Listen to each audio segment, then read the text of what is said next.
think it's recording, but I got to check. Record. Should be. Yes, it's recording. Very good. All All right. right. Thank you again, Doug. Appreciate it. So as he said, right, my name is Michael Invernali. I'm the SBIR STTR FAST consultant for CT Next. That is a lot of alphabet soup. FAST stands for Federal and State Technology. It's a program aimed at minority-owned, women-owned, and veteran-owned businesses and trying to get them their fair share of the federal funding pie that SBIR STTR offers. SBIR STTR, that's Small Business Innovative Research or Small Business Tech Transfer Research. And it's a non-dilutive federal funding mechanism for small businesses that is well funded by the government and potentially underutilized, although it's getting a lot more utilization uh, now that it's been recently reauthorized. Um, so I what I do for CT Next, or then I would sort of talk about this, right? I handle a couple of programs that we run, and I'll get into sort of the details of that. But again, these are grants that are aimed at high tech or tech based projects. What it's called America's Seed Fund. What does that mean? Well, it's there to de-risk early stage technologies, right? So something you've invented in a lab, you can do it at the lab bench or by hand, but can it be scaled up? Can it be turned into a real prototype? Do you have a proof of concept that needs to become an actual prototype? If you have a new molecule target that maybe you want to see how it actually works, there's a large number of things you could be doing. But basically, it's here's an idea, here's some technology or some proposal about it. There's a big risk here in order to get it done. Can it be done? There's always a risk in any scientific endeavor, but this risk in particular is, well, if I can do this thing, then it should be able to be commercialized on the other end. So this is separate from academic research funding. This is funding a small project to prove something that is ultimately commercializable, that will have some public benefit, that will generate jobs and revenue and income for the country, for the state in particular. There's a lot of details about these grants, right? So why there are consultants like me and why there are a series of programs aimed at helping people apply for this stuff is, well, if you've ever gone to the DMV, you know how arcane government systems might be. And I know that that's recorded and I may regret what I said, but it is difficult. There's a lot of black boxes out there. Even your own health insurance, your own car, everything. There are things that just are not innate, or not intuitive, or not taught to us, so we don't know them. We have to go teach them to ourselves, and so that's why folks like us exist, and that's why there's a lot of people out there sort of aimed at helping businesses learn this stuff. So what does SBIR fund, right? We talked about this again, right? You have to have some innovation, right? Something that you're doing, and that can be software, it can be medicine, it can be aerospace, and you need to be focused on, well, all right, I have this idea, I have this technology, here's the product I want to make with it, and here's how I'm going to do that, and here's how we're going to make money with it. And that's sort of the general swath of what you need to be eligible for one of these things.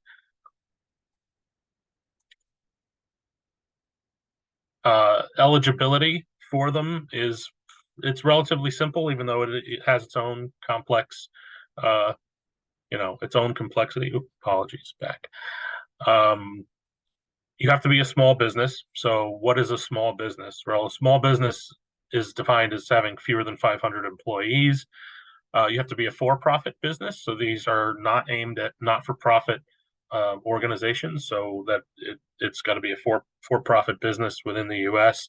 and it's got to be more than 50% owned by a citizen or a permanent resident, or owned by other businesses who are themselves owned and controlled by citizens or permanent residents, right? So if a VC firm owns 51% of your company, you're still eligible as long as that VC firm is also owned by citizens. And then the fewer than 500 employees rule. I say that again. That one's sort of the easiest one to accomplish because, 400 people is a lot of people at a business. So, but that's still small under this definition. The difference between SBIR and STTR, I will use them essentially interchangeably throughout the rest of this program. I'll just probably say SBIR. Almost everything I say, and virtually everything except for very small budget, it's the same program. There's no real difference between SBIR and STTR. It's purely based on the effort and the budget for the project that you're doing. So, for example, an SBIR, Small Business Innovative Research Grant, well, I'm a small business and I have my own lab and I've got some equipment. Hey, give me this money. I'm going to do some stuff here. And maybe I need to pay somebody to do a test because I don't own $1 million piece of equipment that I need to do this test. And I'll send some of my samples out and that's okay. Right. For an SBI, if that's an SBIR, that's the business itself applying for this money. Up to 30% of that money can be subcontracted out or used for other services to help you accomplish the project. For an STTR, that number is much larger. So the 40% has to be done by the business, but up to 60% can be done by the subcontractor. So you can go well above and beyond. And so this is more of an example where you're like, well, hey, there's a faculty startup at my university and the faculty's on the scientific board and here's my CEO and we want to do this project. But the only person who really even knows anything about this stuff is the professor here at the lab that invented the thing in the first place. And to recreate their entire laboratory is going to cost all of the research dollars that they brought in for equipment. And that doesn't make a lot of sense. So you subcontract the bulk of that work back to that lab. And now you have the expert working on the thing. And it doesn't have to be that closely tied, right? You could be a small business that identified a piece of technology at a university and wanted to do the work there, right? You can still use this STTR, right? You don't have to own the IP. You just have to have a reasonable belief that you can have access to it, right? So you don't have to have negotiated, a license. You don't have to own the patent that you're working with. It can be in process. You can have identified it as, well, if we get this money, then I can go negotiate for it. But the long and the short of it is most of the work isn't going to be done in your space. It's going to be done in somebody else's. The company still has to spend that 40% on itself, right? It's going to cover its overhead. It's going to cover employees, salaries, things like that. But it's not going to cover the research. The bulk of the research is going to be done somewhere else. That's really the only difference. And it's really a project specific difference. And so, again, use them relatively interchangeably. They're the same program. For all intents and purposes. And here are the agencies that fund SBIR or STTR or both, and whether they do grants or contracts. And I'll explain the difference there. But basically, there's 11 federal agencies that are funded to do this, that have this fund. And the rule is any federal agency that is funded at $1 billion or more as their annual budget has to devote a percentage of that budget to the SBIR STTR program. So these are the ones, right? The Department of Agriculture, Department of Defense, Education, Energy, Health and Human Services, where the NIH is under there. NIST and NOAA are on there. NASA, the EPA, the NSF. All of these agencies, fund work in this seed fund. Some of them fund what are called the grants, right? Grants are much broader topics. Grants are for things like if you have some new chemical technology, let's hear about it, right? That's what the NSF might say. Or if you have some new energy technology that doesn't fit into some bucket we've already talked about, then, come on and give us this idea. So it's a somewhat more blue sky type ideas. Contracts are aimed at specific needs. So the DoD predominantly does contracts, although there's rumors of, well, it's in the works. I'm not sure if they're going to be mandated to do grants, but they might be. The DoD might be. But the rest of them don't. So, Health, NASA, the EPA, Department of Transportation, they issue SBIRs for specific needs. So there's a topic on this thing, and they'll ask for solutions to problem X. And if you have any solution to problem X, then you should apply to that solicitation. They are not going to accept sort of a blue sky idea the way the USDA might on something. And then there's folks who do both, right? The NIH does both. They have specific calls for stuff, and they will let you do broad general topics at the same time. Well, not at the same time, but that same agency does both. How are these grants structured? Well, so I mentioned that they're non-dilutive funding. So just to reiterate what that is, it's I mean, I like to say it's free money. It's free money that's really hard to get. But if you can get it, then you're welcome to use it for the things that they let you use it for, which is predominantly R&D funding, things like that. But it's tranched in a phase one and a phase two. So people will refer to phase zero. That's sort of what I'm doing now. We're in phase zero. I'm sort of giving guidance, help, education, basically understanding what this is. But the first phase, what most people, most businesses are going to apply for, you start at phase one. The size of the amount is on the order of $250,000. It can be a 6 to 12-month project, and you have 2 years to carry it out from the date of the award. And then you also have those same 2 years to then apply for phase two. So the project that you budgeted for may only last 6 months, but you have anywhere in that 2 year window to accomplish that 6 month project. And then whenever you're done with it, right, you have to fill out a report. At the conclusion of phase one, you can apply for phase two. And I say mind the gap. The reason I say that is if you're planning for your business, and you're using predominantly SBIR funding to kickstart your business, by the end of that phase one, you have to have some other capital because there will suddenly be no more money between phase one and phase two. Because even if you applied for the thing at the very end, there's still an additional review period for the phase two that's going to take some number of months. So there is at minimum a 3 month gap that you would have to cover, and potentially more, right? It could take you a lot. You might finish your phase one project in the first year and spend the next year trying to write your phase two, and then apply for it right then and there. And then you'd need the year plus 3 months of funding, for example, of runway in order to survive that. Once you get to phase two, you're applying for $1 to $2 million now, usually on the order of $1 million. This is a 1 year to a 2 year project. And that is aimed, while the phase one's aimed at proof of concept and getting that initial project done, phase two is aimed at scale up and commercialization. So that phase one, that first $250,000, it's really here's a risk, here's a thing we think we want to do, here's a project, can we do it? By phase two, we've done something, can we scale it up? Can we get it to market? Do we have the right things in place to do that? So phase one is about an 80% technically weighted type proposal. A phase two is about 50-50 technology and business plan, marketing, commercialization, and sort of actual, the sort of business model analysis.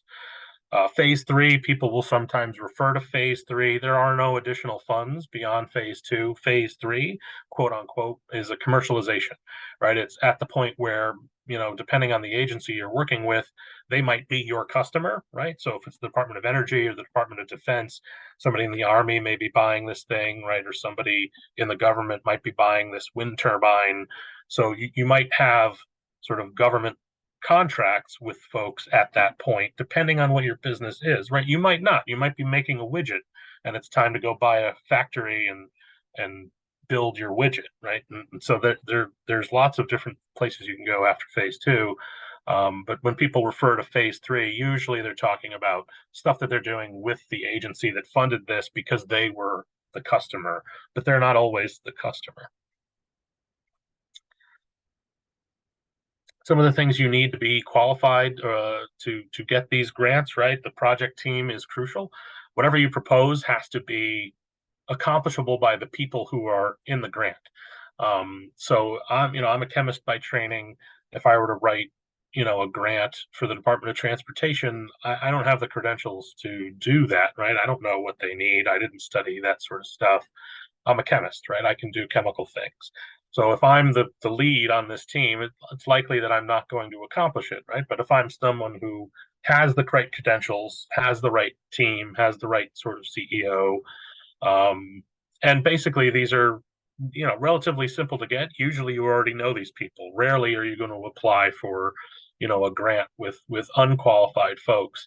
But having more than just one qualified person is important. It really is a team. It's going to be a team effort, and a small business is a team effort, and it's very difficult to have a small business of one, because you're already wearing more than one hat, and so that one person's going to be wearing all of the hats, and after a while, that gets a little top heavy.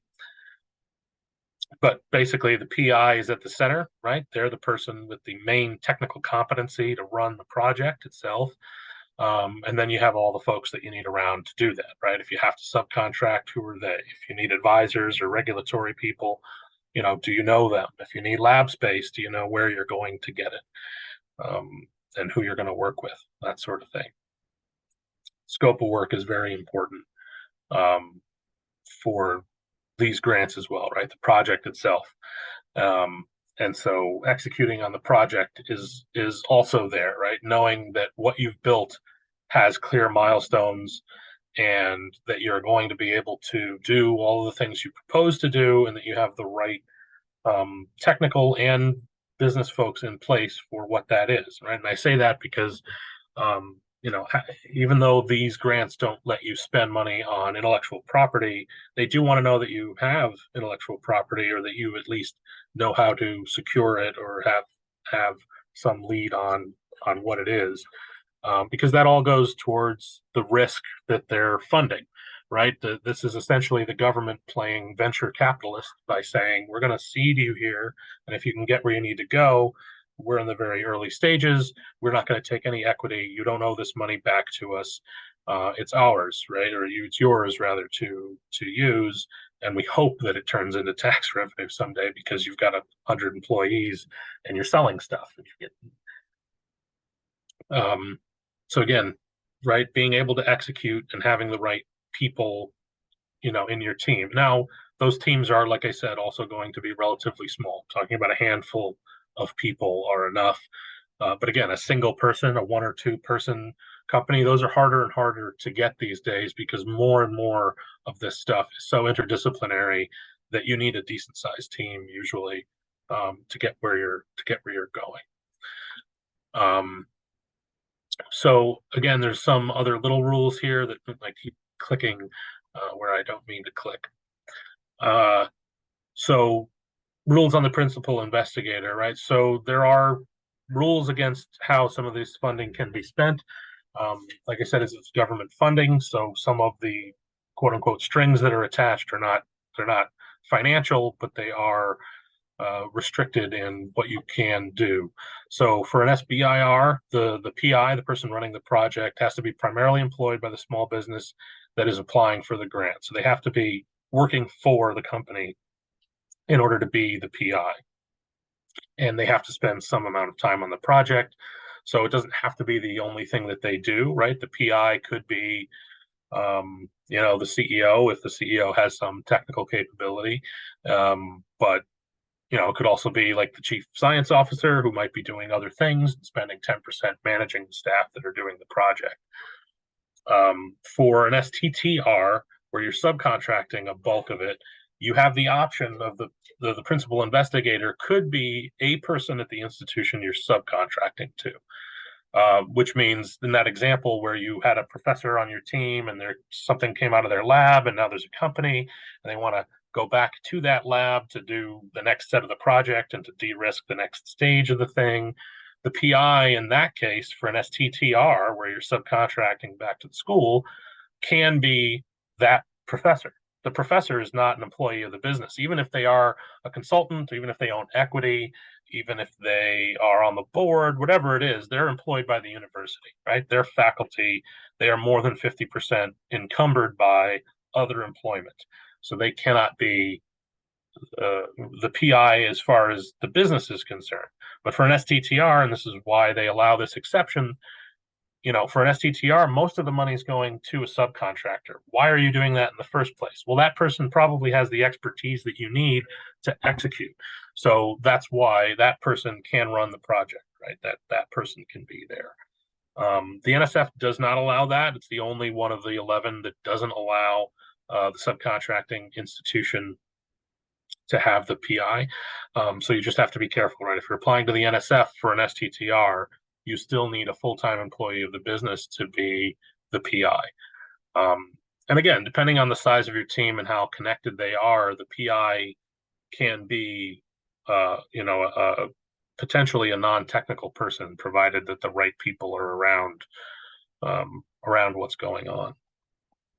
Ideally, it's a technical person. And so I sort of alluded to this a bit as well, but I wanted to make sure to hit it again, right? There has to be a project, and some product development going on for it. If you already have created something, right? If you're past the phase one, there are agencies that allow direct to phase two, but that's mostly the NIH. And I did see that there was a question in the chat. There are differences in the maximum amounts agency by agency. The numbers I said about those are ballpark, right? It's a ballpark $250,000 and a ballpark million. The NIH has different numbers too. Some of those phase ones could be up to 400,000 for a phase one for the NIH, because they do both with and without clinical trial requirements. So there's a lot of nuance beyond what I'm saying. This is broadly covering 11 agencies. It's drinking from a fire hose. You're not going to get it all in 40 minutes. It's impossible. I'm doing the best I can to cover the swath of it there. So again, back to there being a project and the product development. I've reviewed, right? So I didn't go into this in the background, but I'm a chemist by training. I have a PhD. I've been a part of several startups. I've consulted and written 2 SBIRs for a company that ultimately didn't get funded. I wrote some for my own startup, the first startup that didn't get funded, and I did write one for my second startup that did get funded, and I was the PI, and we did this lovely work on a novel insect repellent. And then the pandemic hit, and a whole host of issues made it so that we couldn't even apply for our phase two.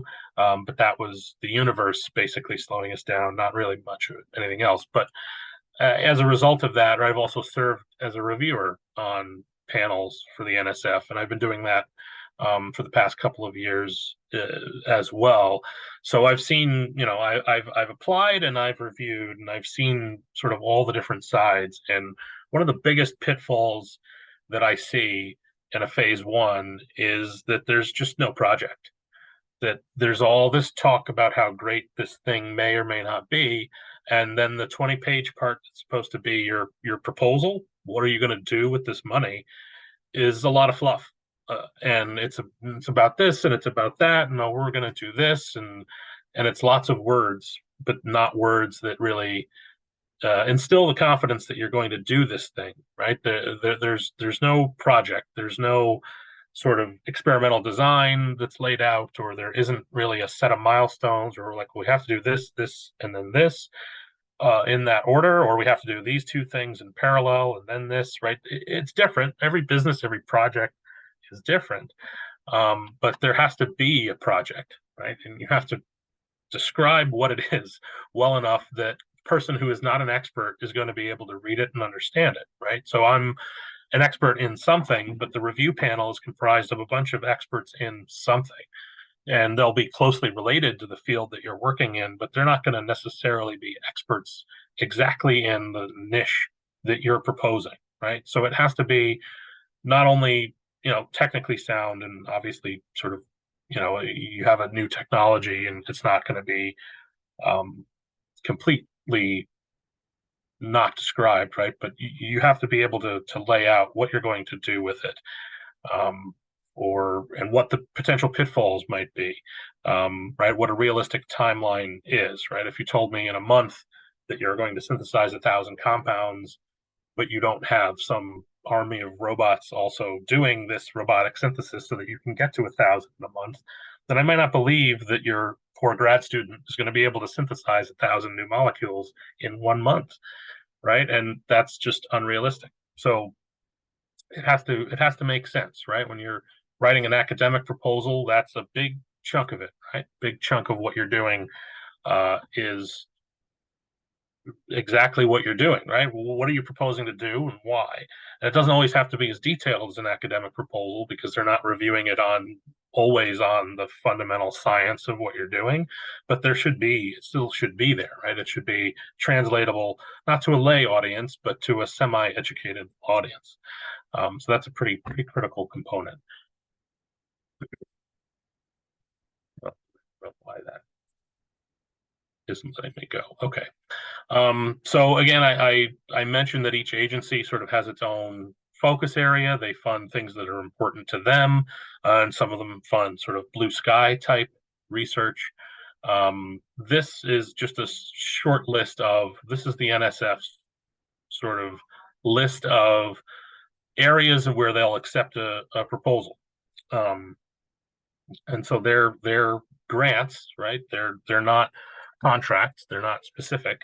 So if you have some cybersecurity technology, then you could apply to the NSF, right? You have an option here, right? If you've got something in robotics that's novel that isn't covered somewhere else. The one I did on an insect repellent was under chemical technologies, right? It was not a specific call. It was on this NSF sort of broad area. Since I've done that, the NSF has put into place, you have to do what's called an NSF project pitch. It's a 2-page, essentially, elevator pitch on what your project is going to be, and they will give you feedback on that. And if it's an eligible proposal, then they will invite you to apply. There's no real rating or scoring at that stage. Really, all the project pitch is are you actually eligible for the NSF? Is this a project that fits into these buckets? And the reason they added this project pitch requirement is that there was a deluge, right? It became difficult for them to actually handle the volume of applications the NSF was getting, because this is a very large list, right? A very large list of potential new technologies that they can fund. So they had to sort of help themselves, right? Because you could have an Internet of Things company and just be repackaging existing technology and trying to make a business for yourself, and that's fine, but it's not innovative, right? It's just sort of more of the same sort of thing, right? And that's okay if that's what you want to do, right? But that's not what these people are funding. But now if you've got an Internet of Things project and you have some new algorithm or some new machine learning model, and I don't know, the refrigerator is going to walk to the store for you and shop itself, fill itself, and come back. I don't know. If you've got something that's actually new and requires a lot of new tech, then they're going to be interested, right? They'll invite you to apply, and it'll go through all the same sort of rigors. But so this varies agency by agency. But so the point is, it's still pretty broad. There's still a lot of things that are covered and funded under the program. So a little bit about CT Next and what we do around these grants, right? We've been the FAST awardee for, I think this might be out of date. I think we actually technically 10 times since last year, and then we'll apply again next year. So we've been the partner on trying to get underrepresented groups into the fold and get this education and get them to apply. And we offer 2 different programs to sort of help folks do that. Under Accelerate CT, we contract with an organization known as BBC, and they're a consulting firm that has SBIR experts at all 11 agencies, I should say. And so if you work with us and you're eligible for this program, we will pass you to them, right? I sort of stay non-confidential at the level of review that I do, but if you're eligible and you work with them, we subsidize 20 hours of proposal development and review. So as you're writing this, you have 20 hours of their time for them to review it, give you feedback, and do some iteration. And on average, we double the chances for success for anyone who works with us on this program. So it's a significant help, right? Having the second set of eyes. They also will make sure that you stay on your timeline and that all the T's are dotted and all the I's crossed, which I said backwards on purpose, right? They're going to make sure it's right, because you can be administratively dismissed, right? If you haven't followed the guidelines for a proposal and you submit it anyway, you can just get dismissed, right? Some percentage of proposals are dismissed because of that administrative. They're missing this section, or they didn't even supply a budget, or I don't know, pick a thing that you didn't necessarily follow. And again, that's part of why we exist. That's part of why we have these folks helping us, because we want to be able to educate folks around that. And we also work with a small business development center and SCORE and a few other folks that in and around Connecticut that can add additional mentors and additional help. But again, sort of that work, that iterative process, that second set of eyes, and that attention to detail, on average doubles chances.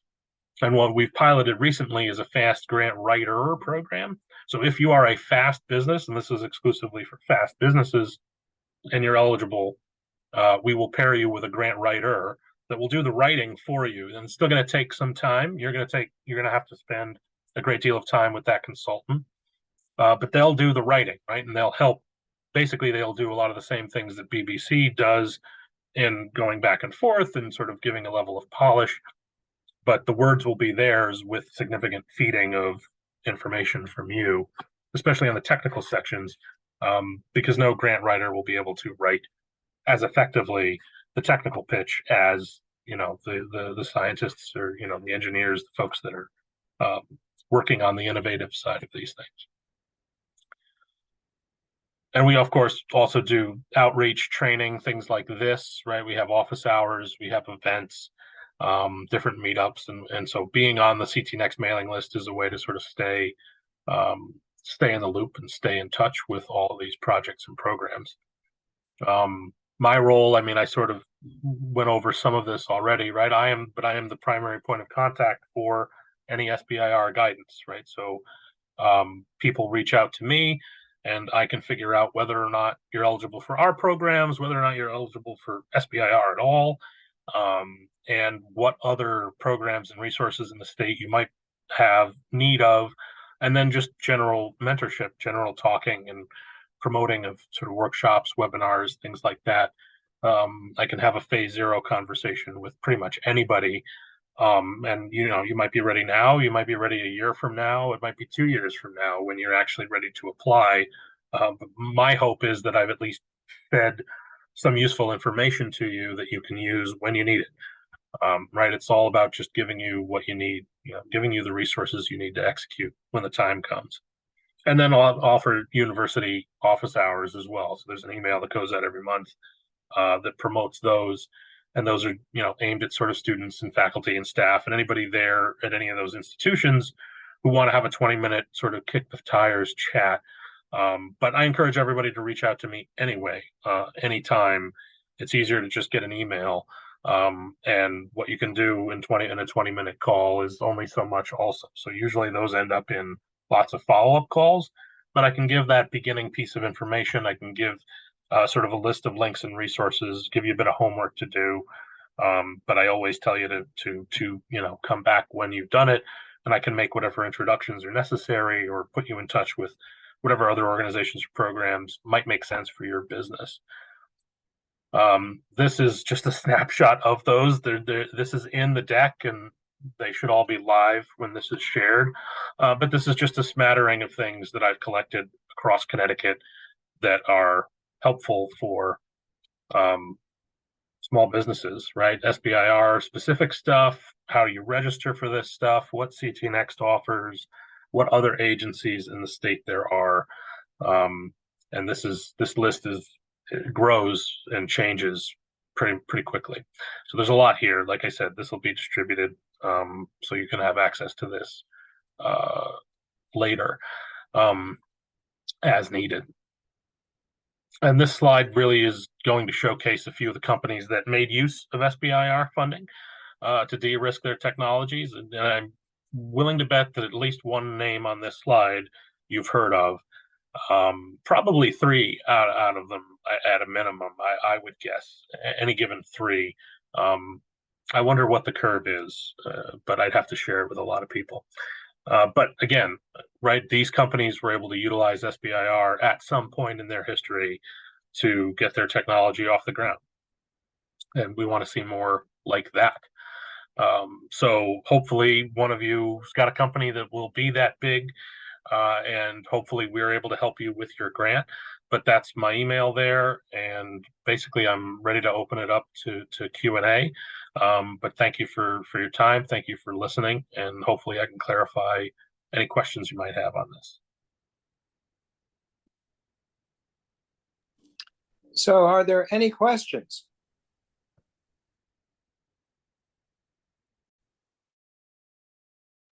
Well, hearing none, I've got a question. Mike, could you say a few words about how you would qualify as a fast business?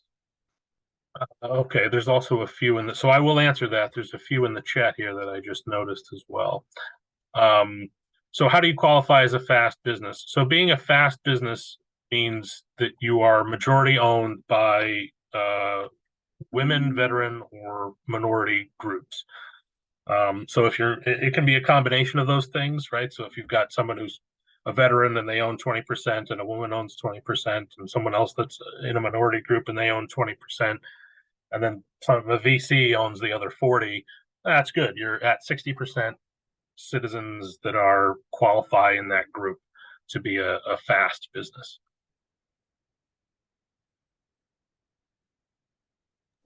Thank you. Throwing my email in the chat here, I think. Nope, it didn't copy. Hey, Michael Vladimir, can I ask you a question, please? Yeah, hang on. I'm trying to delete some things that I can't seem to delete.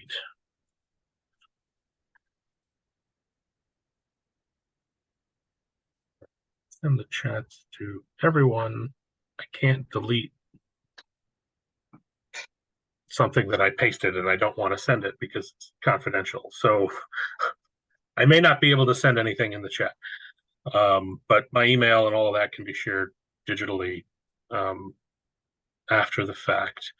So I'm sorry. I'm going to close the chat. Doug, why don't you moderate the chat and ask me the questions from it so that I don't do this again and confuse myself. So I answered the fast question, but my brain is blanked on the rest. Maybe people can chime in if they have a question. Just unmute yourself and ask the question. Hi, Michael Vladimir.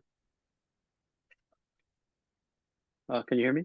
Yep. Yeah, we can hear you, Hey, Vladimir. Go ahead. Oh, yeah. So, you had mentioned, I heard the acronyms BBC a few times, but I'm not sure what that is, or how do they apply? Can you please provide some context? You just talk to me. You don't. BBC doesn't matter for the purposes of this talk, right? They're the partner that we work with, but you won't be contacting them directly. You get to them through us. They're the partner that we work with that does the subcontracting. Like there's a separate partner that does the grant writing. I see.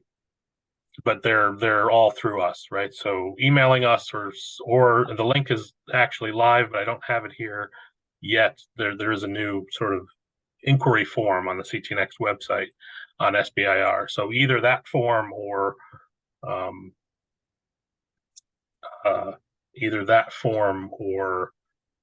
just emailing me directly, and we can get you in touch with BBC. All right, thank you, Michael. Michael, could you tell us what BBC stands for? It's another nonsense acronym. I could tell you, but it means nothing. They no longer go by it. So it's BBC. And Michael, are you seeing people applying for SBIRs who have done Kickstarters? It's definitely possible that you can do both, both or either. I haven't specifically worked with anybody that's done both, unless you count myself. I did a Kickstarter and an SBIR that both failed for that one company, my very first startup. So yeah, but it is, crowdfunding in general is also a decent way to fundraise, especially at lower levels of funding. Right now, if you're making a game or something that's got an imminent deliverable, right, then whether it's a physical board game, whether it's a digital game, a mobile game, right, those are a little bit easier to offer people something, right? If you're making this physical widget, it can be a lot harder to do a Kickstarter for something that's at this stage technology, because it's a rare. It would be a rare, I think, intersection of someone who's ready for a phase one and a Kickstarter at the same time. Now, somebody who's won a phase one, made it to a prototype, and now they can use the prototype to generate funds via a Kickstarter. I'm like, here's the prototype. Now I really need money to find a factory that can make a million of them instead of just 10. And here we can offer you one, because once we have the money to find that factory, oh, by the way, here you go, like, we're making it. That makes a little bit more sense. But at the pre-phase one level, I think you're going to be hard pressed to find a technology that could offer somebody anything at the Kickstarter level, if that makes sense, right? And I experienced that, where we tried to offer people like a pair of sunglasses that would change color, because that's what it was. We had lens changing, we could make eyewear that changed color with the touch of a button instead of passively via sunlight. And even still, right, even with that as you'll get a pair of sunglasses on the other end, we have this cool tech, we need this money.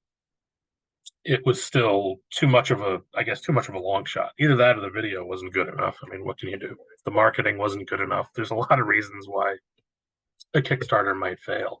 But if you are the intersection of a company where you could actually show the widget and have some reasonable ability to promise somebody whatever you're going to promise them at the other end of the Kickstarter, then I think you could do it. But I think that's a much narrower case. Probably post phase one, pre or during phase two, you'd probably have a better shot, if that makes sense. Mike, there's something in the chat where I think Moses has asked to see a couple of slides. He wanted to see slides 15 and 16. Yeah, you're going to get, the deck's going to be emailed to everyone here, right? Now, what we're doing is we're taking your deck, and we're going to put it up on SlideShare and put a link to it on the website. I don't think sending it out as an email is the best thing to do with large attachments. And we'll also do the same thing with the video. There'll be a link to the video. All right. Can you email that to the participants? Well, it's on the website. So if you go to inventus.org, you'll find it. All right. Well, because there's no point. Showing those slides isn't going to help anybody, right? So because it's literally, they were there just to show you how many things there are. So if you need the detail of those slides and you can't wait for the link, you send me an email. But showing them is not helpful. You can't click on them. Are there any other questions?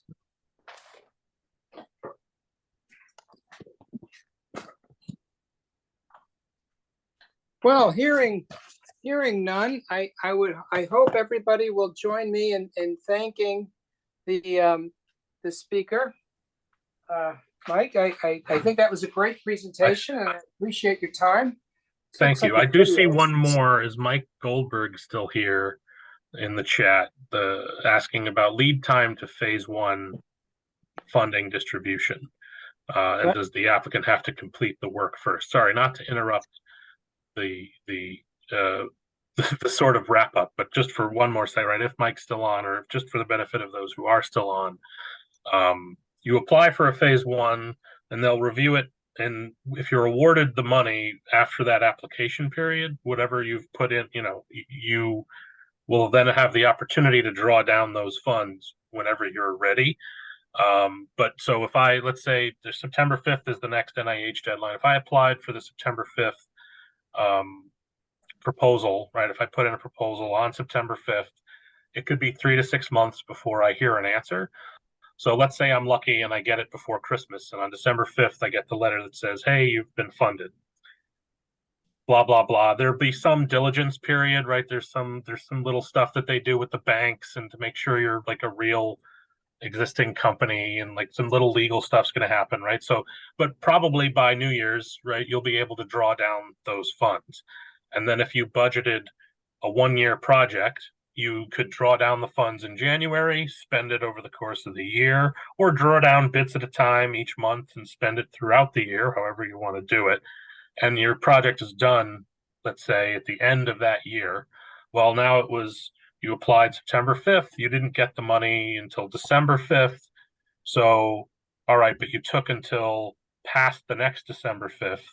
So you'll have until the second following year to then do your phase 2. The final 10-ish% of the grant is held until the very, very end. So you can't draw down all of it. So if it was a $250,000 grant, you could take like 225 or something all at once. And then you have to submit your final report to them to get the last 25. And that's to make sure that people don't just stiff the government on the final report, because they do want the final report of what was accomplished during that period. Does that answer the question, Mike? Is that good? I think Mike Goldberg may have signed off. Okay. Well, so hopefully that was at least recorded and can be viewed at the end. Very good. All right. Thank So you. on the 26th of September, Warren Tuttle will do a presentation, and he has brought several products to market, and I think that he still serves as the president of the American Inventor Association. So he's we'll call it the broader group. I'm just doing Connecticut. So that's good. And Michael, I thank you again for your time and for your presentation. That was great. Thank you, Doug. I appreciate you it. all next. Thank you, Michael. Next Thank you, Doug. Thank you. Bye-bye. Bye, everyone. Take care, everybody.